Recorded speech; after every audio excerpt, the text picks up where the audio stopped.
இந்த படிக்கிற பிள்ளைங்க இந்த திருட்டு வேலையெல்லாம் பண்ணுறாங்களே, அவங்க அப்பா அம்மாவை பூர்த்தி பண்ண மாட்டாங்களா தேவையை?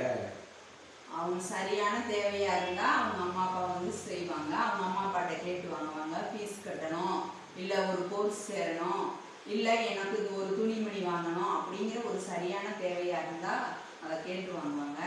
இதுதான் போதை, என்ன என்ன எத்தனை மோசமான விஷயங்கள் உலகத்தில் இருக்கோ அது எல்லாமே இளைஞர்கள்ட்ட அதிகமான பேருக்கு தெரியுது. அப்போ அதுக்கு அடிக்ட் ஆகிறவங்க போய் பெற்றோர்கிட்ட கேட்டால் வாங்க முடியும். அதனால தான் திருடுறாங்க.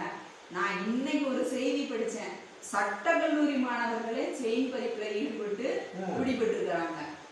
இதையெல்லாம் பார்க்கும்போது என்ன, ஒரு நூலகம் திறந்தா ஒரு சிறைச்சாலையே மூடிடுவாங்க, அந்த அளவுக்கு அறிவு வளர்ச்சியோட இருப்பாங்கன்றாங்க.